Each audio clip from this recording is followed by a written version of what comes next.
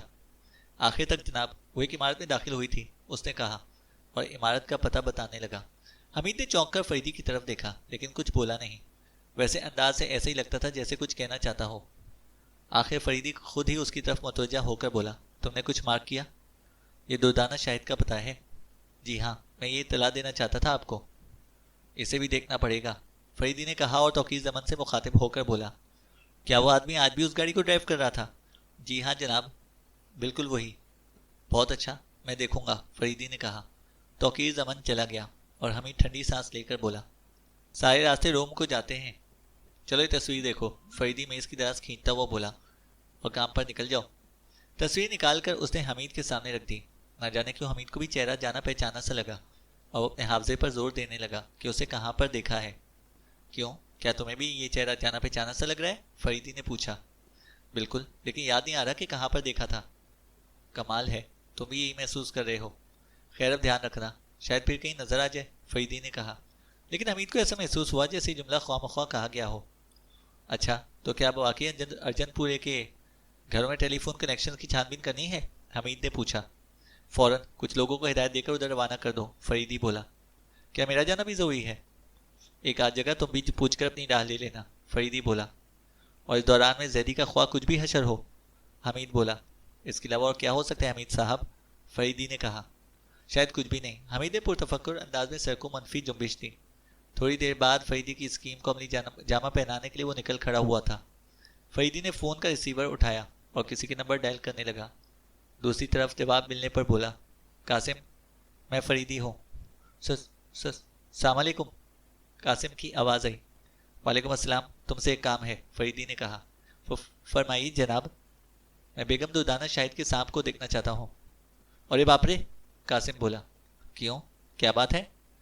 کچھ نہیں، پوچھنا پڑے گا، قاسم کی آواز آئی۔ پوچھ لو، تم جانتے ہی ہو کہ مجھے سانپوں سے دلچسپی ہے۔ ٹھیک ہے، اور کیا کیا بتایا تھا آپ کو؟ قاسم نے کہا۔ کس نے کیا کیا بتایا تھا؟ جناب حمید شریف صاحب نے، قاسم نے انتہائی جلے کٹے لہجے میں کہا۔ ارے نہیں بھائی، کچھ بھی نہیں، اس نے تو مجھے چڑھانے کے لیے کہا تھا کہ آپ سانپ پال کر خود کو اتنی اہمیت کیوں دیتے ہیں، یہاں تو عورتیں بھی سانپ پالنے لگتی ہیں۔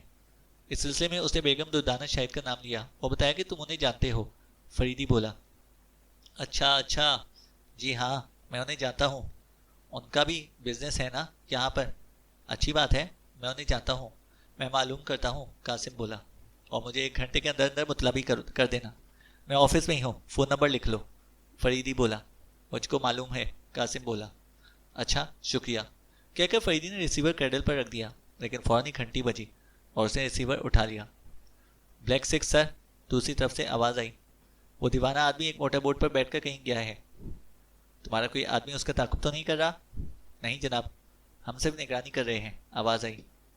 تعاقب کے لیے ان میں سے تمہیں خود منتخب کرنا ہے جو اس سے ملنے کے لیے آتے ہیں، فریدی بولا۔ جی ہاں، ہمیں ہدایت یاد ہے، اب تک 8 افراد کا تعاقب کیا جا چکا ہے، ان میں سے کوئی بھی خاص طور پر قابل توجہ ثابت نہیں ہو سکا، بلیک 6 کی آواز آئی۔ ایک بار پھر سن لو کہ تمہیں کسی حال میں بھی اس دیوانے کا تعاقب نہیں کرنا ہے۔ بہت بہتر جناب، آواز آئی۔ وہ خود موٹر بوٹ پر گیا تھا یا کوئی کہیں اسے ساتھ لے جانے کے لیے آیا تھا؟ فریدی نے پوچھا۔ 2 افراد تھے جناب، لیکن اسی کے قبیل کے معلوم ہوتے تھے۔ یعنی درویش؟ جی ہاں جناب۔ ٹھیک ہے، اب اس پر نظر رکھنا کہ وہ کب واپس آتا ہے، فریدی بولا۔ بہت بہتر جناب، آواز آئی۔ فریدی نے ریسیور کیڈل پر رکھ دیا اور اردلی کو بلانے کے لیے گھنٹی بجائی۔ وہ کمرے میں داخل ہوا۔ فریدی نے ایک سلپ لکھ کر اسے دیتے ہوئے کہا، سمدانی صاحب کو دے آؤ۔ اردلی چلا گیا اور فریدی سگار سلگانے لگا۔ تھوڑی دیر بعد فون کی گھنٹی بجی۔ فریدی نے ریسیور اٹھا لیا۔ آپ کی سلپ مل گئی کرنل، آپ 10 منٹ بعد تشریف لا سکتے ہیں، دوسری طرف سے آواز آئی۔ شکریہ mister Samdani. That's all right. دوسری طرف سے آواز آئی اور فریدی نے ریسیور کریڈل پر رکھ دیا. گھڑی پر نظر ڈالی. 12:05 ہوئے تھے. اتنے میں فون کی گھنٹی پھر سے بجی. اس بار قاسم تھا. ہیلو، کیا خبر ہے؟ ٹھیک ہے جناب. دوسری طرف سے قاسم کی آواز آئی. کیا ٹھیک ہے؟ فریدی نے پوچھا. آج 5 بجے شام کو میں آ جاؤں گا. ٹھیک 4:30 بجے. کہاں ہوں؟ گھر آنا. میں 3 بجے یہاں سے چلا جاؤں گا. فریدی بولا. بہت خوش ہو رہی تھی؟ قاسم نے کہا. اچھا اچھا کہہ کر فریدی نے رابطہ منقطع کر دیا. 10 منٹ بعد اپنے آفس سے نکل کر لیبارٹری کی طرف چل پڑا. کئی راہداریوں سے گزرنے کے بعد لیبارٹری کے اس حصے میں پہنچا جہاں آتش گیر مادوں کا ماہر بیٹھتا تھا. ویل مسٹر سمدانی، فریدی نے اسے مسافہ کرتے ہوئے کہا. میرا خیال ہے کہ آپ نے کچھ نہ کچھ ضرور کیا ہوگا، جس حد تک ممکن ہو سکا ہے. ویسے یہ محض اتفاق ہے کہ ملبے کے ڈھیر کے نیچے سے ایسی کچھ چیزیں مل گئیں جنہیں ایگزامن کرنے کے بعد میں اس نتیجے پر پہنچا ہوں کہ بم دیسی ساخت کا تھا. یعنی دیسی ساخت کا ٹائم بم؟ فریدی بولا. جی ہاں. آپ کو یقین ہے کہ وہ ٹائم بم ہی تھا، معمولی بم نہیں؟ جی ہاں وہ ٹائم بم ہی تھا، سمدانی نے کہا. تب تو فریدی کچھ سوچتا ہوا اپنا بایاں گال کھجانے لگا، لیکن اس نے جملہ پورا نہیں کیا تھا. تھوڑی دیر بعد بولا. بہت بہت شکریہ مسٹر سمدانی، اور اسے مسافہ کر کے لیبارٹری سے نکلا چلا آیا. اپنے آفس میں پہنچ کر اس نے فون پر پرنسٹن تھانے کے نمبر ڈائل کیے اور جواب ملنے پر انچارج سے رابطہ قائم کرانے کے لیے کہا. آپ کون ہیں؟ دوسری طرف سے غالباً ڈیسک سارجنٹ نے پوچھا. کرنل فریدی. السلام علیکم جناب. ہولڈ آن کیجیے جناب. پھر تھوڑی دیر بعد اسٹیشن انچارج کی آواز آئی. فرمائیے. جناب سراج بول رہا ہوں. بھائی سراج صاحب، ذرا یہ بتائیے گا کہ شیرازی آج کل اندر ہے یا باہر؟ فریدی نے پوچھا. شیرازی؟ اچھا وہ. جی ہاں باہر ہی ہے. کوئی 15 دن قبل 6 ماہ کی قید کاٹ کر آیا ہے. کیا وہیں رہتا ہے؟ جی ہاں وہیں. میرے لائق کوئی خدمت؟ آواز آئی. نہیں شکریہ، بس یہی معلوم کرنا تھا، فریدی نے کہا اور رابطہ منقطع کر دیا. پھر سگار سلگا کر تھوڑی دیر کچھ دیر تک سوچتا رہا. اس کے بعد اٹھا اور باہر نکلتا چلا گیا. پارکنگ لاٹ سے گاڑی نکالی. ان سڑکوں پر زیادہ ٹریفک نہیں تھا جن سے اس کی گاڑی گزر رہی تھی. بالآخر ایک تیسرے درجے کے اقامتی ہوٹل کے قریب اس نے گاڑی روک دی. یہ ہوٹل پرنسٹن تھانے کی حدود میں تھا. گاڑی سے اتر کر زینے طے کرتا ہوا تیسری منزل پر پہنچا اور ایک کمرے کے دروازے پر رک کر دستک دی.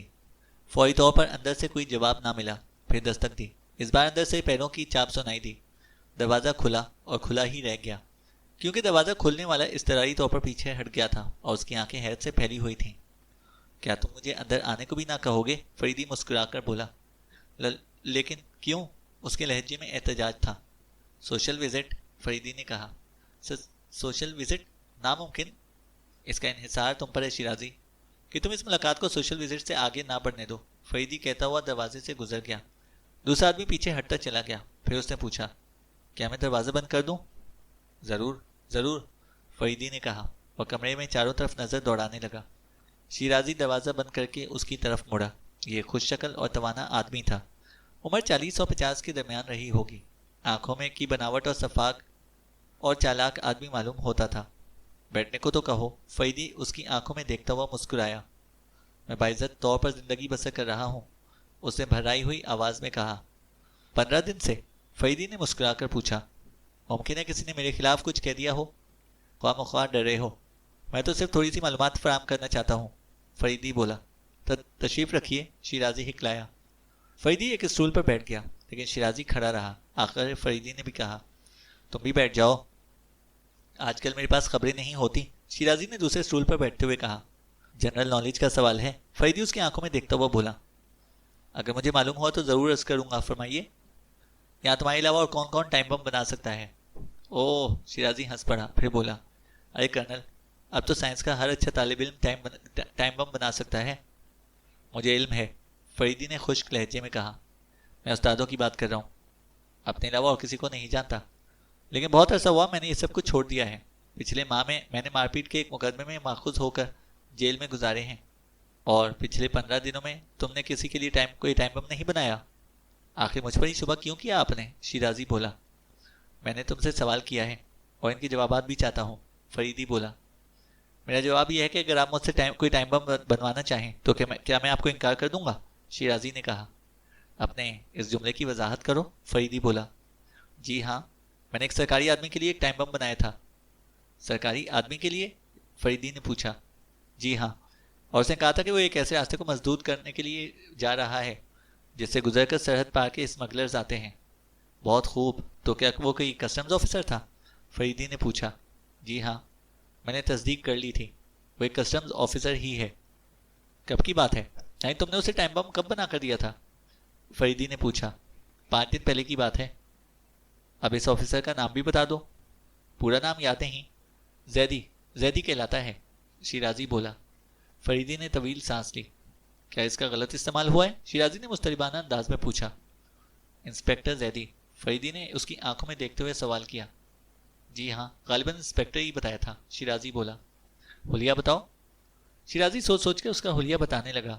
فریدی کے آنکھوں میں الجھن کے آثار صاف پڑے جا سکتے تھے۔ یہ تم سچی بات بتا رہے ہو یا کسی نے تمہیں کوچ کیا ہے؟ کہ پوچھ گچھ کی صورت میں یہ بتا دینا، اس نے کہا۔ کرنل صاحب، اگر میں اپنے اسی بیانے پر جمع رہتا کہ میں نے پیشہ ترک کر دیا ہے تو اس میں بھی کیا قباحت تھی؟ تم ٹھیک کہتے ہو، فریدی سر ہلا کر بولا۔ اب آپ براہ کرم یہ بتائیے کہ ماجرا کیا ہے؟ شیرازی بولا۔ تمہارا بنایا ہوا بم وعدے کے مطابق استعمال نہیں کیا گیا، فریدی بولا۔ اس کا کیا ثبوت ہے کہ وہ میرا ہی بنایا ہوا بم ہے؟ فریدی کچھ نہ بولا، اس کا ذہن تو انسپکٹر زیدی کے حوالے اور اس کے حلیے میں الجھ کر رہ گیا تھا۔ کتنا معاوضہ لیا تھا؟ فریدی نے بالآخر پوچھا۔ کچھ بھی نہیں، سرکاری کام کے لیے کیا معاوضہ، بس اس نے مٹیریل فراہم کر دیا تھا اور کہا تھا کہ وہ بھی میرے کام آ جائے گا۔ کیا تم اتنا نہیں سوچ سکتے کہ کسی سرکاری کام کے لیے وہ تمہارے پاس کیوں آتا؟ سرکاری اسلحے خانے میں کس چیز کی کمی ہے؟ فریدی نے پوچھا۔ میں نے یہ سوال اٹھایا تھا جناب، لیکن یہ سوال جواب ملا کہ انہیں جلد ہے۔ سرکاری طور پر ابھی محصول یابی میں کم از کم 15 دن لگ جائیں گے۔ اور تم نے یہ خدمت مفت میں انجام دے دی، فریدی بولا۔ جی ہاں، بالکل مفت، شیرازی بولا۔ بہرحال تم نے غیر قانونی کام کیا ہے۔ میں نے نہایت شرافت سے اعتراف کر لیا ہے، اب آپ جو بھی کہیں، شیرازی نے لاپرواہی سے کہا۔ فریدی کچھ نہ بولا، وہ اسے بغور دیکھے جا رہا تھا۔ شاید شیرازی اس کی نظروں کی تاب نہ لا کر ہی گڑبڑا گیا اور جلدی سے بولا۔ باعزت طور پر زندگی گزارنے کا متمنی ہوں۔ اس نے مجھ سے وعدہ کیا تھا کہ اس کام کے عوض مجھے ایک اچھی سی ملازمت دلا دے گا۔ تو پھر کب مل رہی ہے تمہیں وہ ملازمت؟ خدا جانے، پھر پلٹ کر وہ آیا ہی نہیں، شیرازی بولا۔ خود تم مجھ سے کہاں مل سکتے ہو؟ فریدی نے پوچھا۔ اسے کہا تھا کہ وہ خود ہی مجھ سے ملے گا، اپنا پتہ نہیں بتایا تھا۔ پھر تم نے کس طرح تصدیق کی تھی کہ وہ سچ مچ کسٹمز انسپکٹر ہی ہے؟ اس نے مجھے اپنا شناختی کارڈ دکھایا تھا، شیرازی بولا۔ تم سے ٹائم بم بنوا کر اس نے بھی قانون شکنی کی تھی۔ بہرحال تم نے اس کے کارڈ پر اس کا پتہ تو دیکھا ہی ہوگا، فریدی نے پوچھا۔ یقین کیجیے میں نے اس پر توجہ نہیں دی کیونکہ اس نے مجھے خود ہی مجھ سے ملنے کا وعدہ کیا تھا، شیرازی نے کہا۔ کیا تم ایسے ہی بھولے ہو؟ فریدی اس کی آنکھوں میں دیکھتا ہوا مسکرایا۔ میں کیسے یقین دلاؤں؟ ابھی وقت ہے۔ فریدی طویل سانس لے کر اٹھ گیا اور شیرازی کا گریبان پکڑ کر کھینچتا ہوا آہستہ سے بولا۔ شیرازی، سچی بات